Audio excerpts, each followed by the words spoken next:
back to my channel. In today's video, I'm going to be showing you how to create a zero-based budget using this paycheck breakdown sheet. I just created it a real quick, like one pager, so that I could show you guys how to create a zero-based budget with the funds you have, whether you have low income or high income. So let's go ahead and complete this out. I am going to be using just fake numbers, so this is not like my typical income, but we're just going to use for example so you can see how to create a zero-based budget and potentially how to start cash stuffing if you're interested in that. So this particular person, you can do a paycheck breakdown if you get paid weekly, bi-weekly, semi-monthly, or monthly. This particular person, like myself, gets paid every 2 weeks. Sometimes you know the number is what it's going to be before you get your check, especially if your salary, your paycheck typically stays the same. But if you are hourly or you get the opportunity for overtime, and you don't know your paycheck, sometimes that amount will be in your account prior to depositing. So I would advise that maybe you look into your account the day before it comes so that you can create your zero-based budget. So depending on how many incomes you have, so we'll say this person just has one income. They are a salary employee, so they know what their amount is each and every time. The difference between budget and actual. So budget is what you plan on your check being. Actual is what your actual check was, so the exact number. So we'll say income 1. If you do have multiple streams of income, you would just list this here. And let's say her paycheck is $2,000. Remember, she gets paid bi-weekly. So this actual number, in this case, we could use for the monthly amount. I mean, she gets a $4,000 monthly income. And this is bring home money. So $2,000 actual amount, and just times it by 2 or however many times based on how often you get paid. So she brings home $4,000 monthly. So our total is just gonna stay the same as above, and the remaining is staying the same because we haven't dispersed this money anywhere. Your bills are typically like your household things like water, gas, electric, rent, mortgage, anything that you pay for that comes out of that bank account pretty frequently. So we'll say this person has mortgage, electric, gas, water, trash, internet or Wi-Fi, car insurance. So typically I like to write my bills out based on the order that they come out. So let's say rent. You know, rent is always on the 1st of the month. We'll say electric comes out on the 10th, gas on the 11th. We'll say the 20th for water, 25th, and I'll give these the same due date. Okay, so our budget amount, remember they get paid bi-weekly. So we're gonna take the monthly amount and then divide that by 2 because this is a bi-weekly paid person. If you take the monthly amount and you get paid weekly, you would divide that by 4. If you get paid semi-monthly, divide that by 2, and if you get monthly, then these amounts would typically be the same. Okay, so let's say rent is $1,000. Say electric is $150, gas is $75, water, trash is $50, say Wi-Fi is $90, and car insurance is $300. Okay, so remember these are the monthly amounts. This person, she gets paid bi-weekly, so we're just gonna divide this number in half because with this paycheck, she's gonna be putting aside half of the money to pay these bills. So this is 575, or round this to 38. I believe that's correct. Let me see real quick. Yeah, so 38, and then 25, 45, and 150. With bills, so this could be auto drafted bills. These could be bills that you have to manually go in and pay from your account, but all of the bills that you pay from a bank account will need to be listed in your bills. And then I'm gonna write this word right here. And we're just gonna say $100 is what she feels comfortable with having in her bank account. I'll come back to this explanation. So let's go ahead and add these numbers up. So we have 500 plus 75 plus 38 plus 25 plus 45 plus 150 plus 100 gives us that's $933 in total. So for the month, we'll times that by 2, so we're looking at $1,866. So remaining amount now is going to be this $2,000 that we started with minus our bills.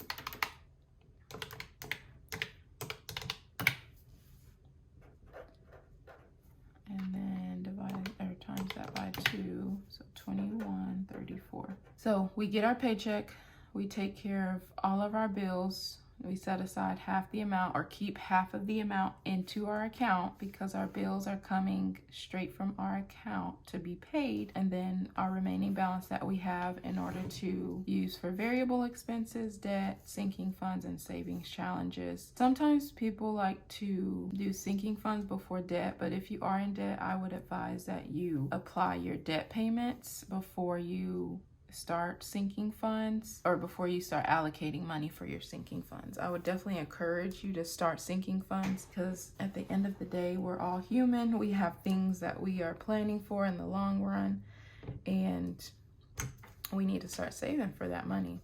The difference between variable and sinking funds. So variable expenses are going to be expenses that you typically use more frequently. I consider my variable expenses to be gas, groceries, childcare. Some of you may have something a little different out there, but variable expenses is money that you will take out of the bank or money that you will keep in the bank if you're not comfortable with carrying cash. This money you will carry around with you to pay for those expenses that are going to happen over the next few days, versus sinking funds is something you're saving up for that may be like an annual car registration payment, annual back to school shopping for the kids, vacation that's in the distance but you want to start saving for it, be some health deductibles that you know are going to be coming up annually. So sinking funds is something that's in the distance but you would like to start saving for it to where you don't have to use your bank account when that time comes around. Okay, so we have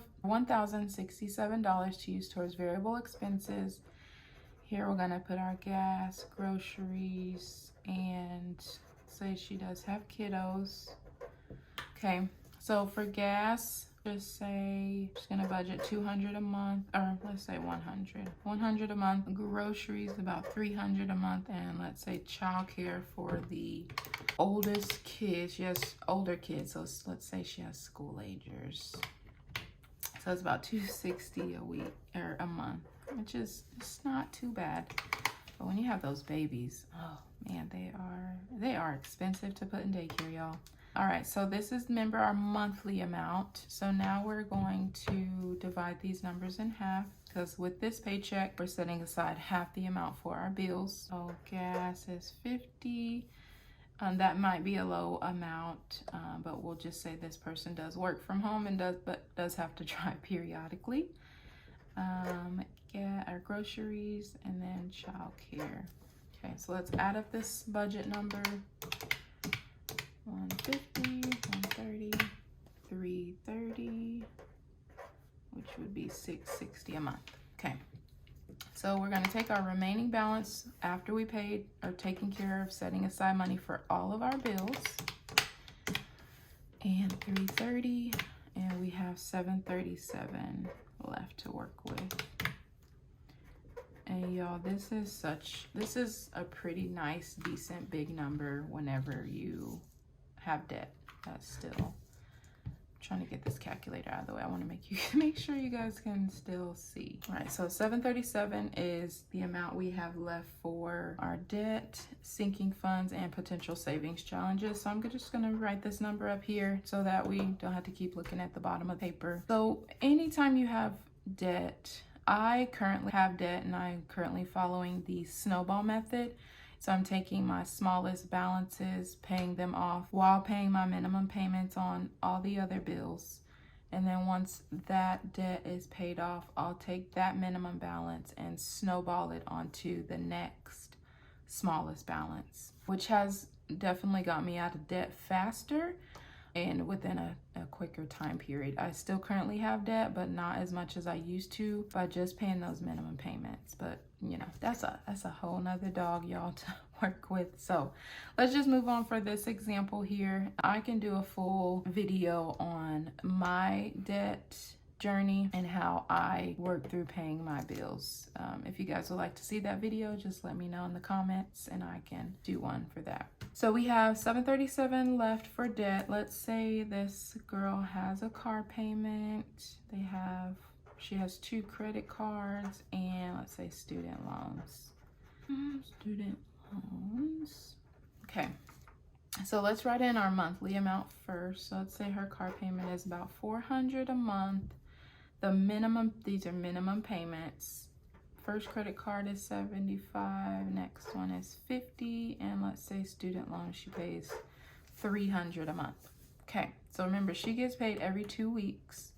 So we're gonna divide this number in half, our budget number. Okay, so for a car payment, we have $200.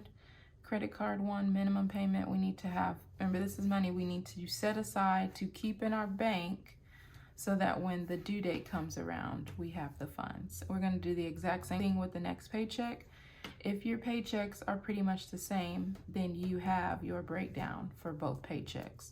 Unless you're expecting like bonus money or overtime, or maybe you don't have to allocate as much for certain bills. Gas may have been cheaper, electric. But if you want to keep it pretty consistent to where your remaining money doesn't fluctuate, I would kind of just save this amount every single time if you know your bills aren't going to go above these dedicated amounts. So let's go ahead and add up our budget number for the month for our debts. We have 200 plus 38 plus 25 plus 150. So 413. Which is what, $826 a month. Make sure I did that right. Yeah. So we're gonna take this 737, subtract that from our total debt. So we have 324. 648. Okay.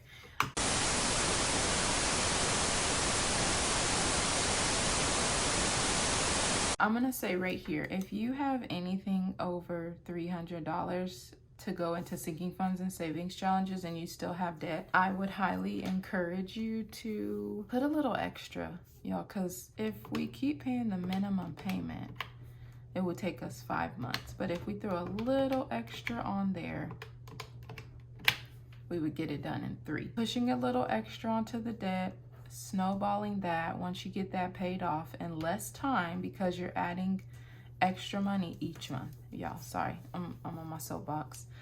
But I would highly encourage you to apply some of this remaining balance to your debt if you have debt.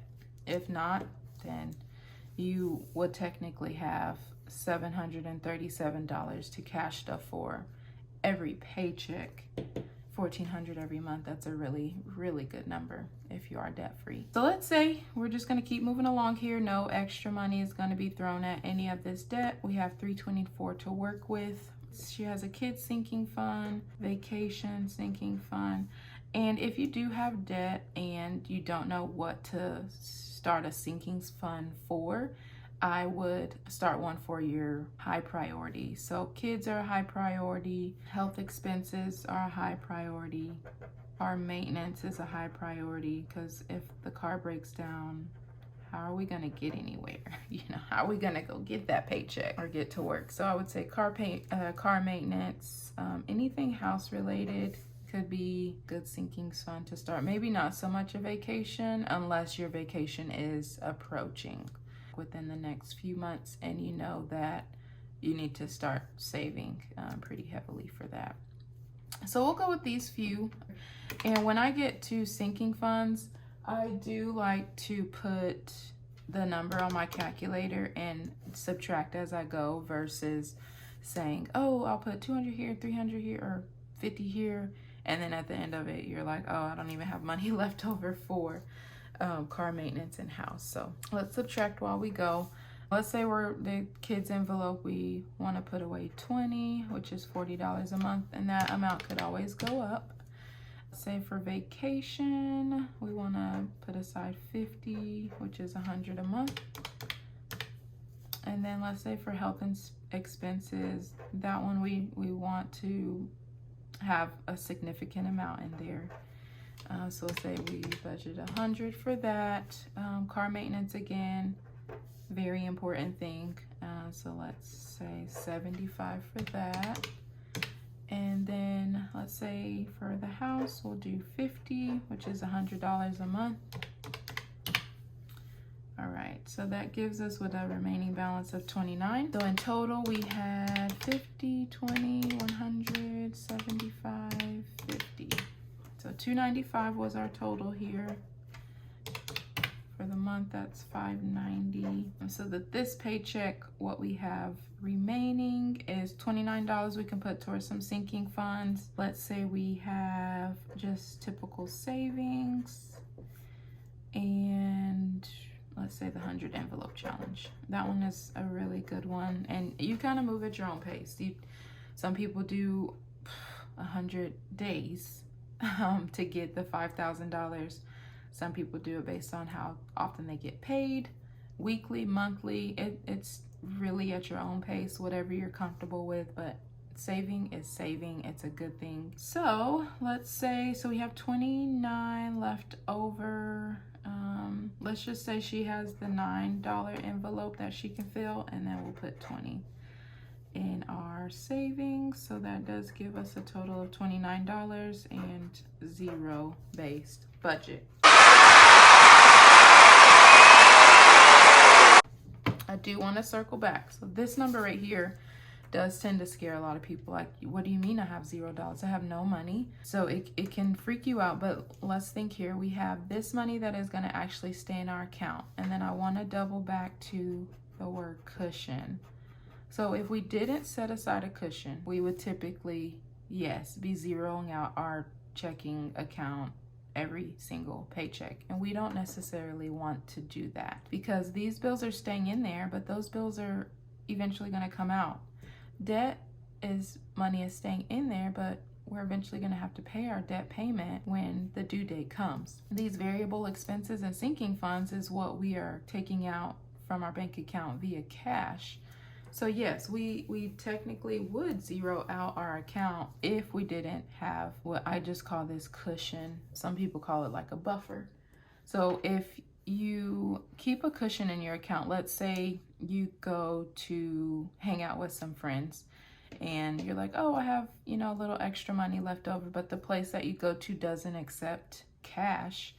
Well, I have this cushion so I can purchase my items with my card, and then whatever expenses it came from, I can just put that cash back into my account to reassure that I have that $100 back in there for my cushion. If you are wanting to create a zero-based budget, I would highly recommend you create a buffer or cushion into your account, or else, yes, technically you would be creating a zero-based budget. Your checking account will go to zero each and every time you get paid after all of your expenses come out and you pull for sinking funds money. I really hope you guys enjoyed this video. I hope it made sense. I hope it helped. Share it with your friends if y'all are doing a financial journey together. It has been a game changer. I was a person that was living paycheck to paycheck at one time, spending money that I didn't necessarily need or have, eating out all the time. And when I actually did a paycheck breakdown for the first time, it was life-changing,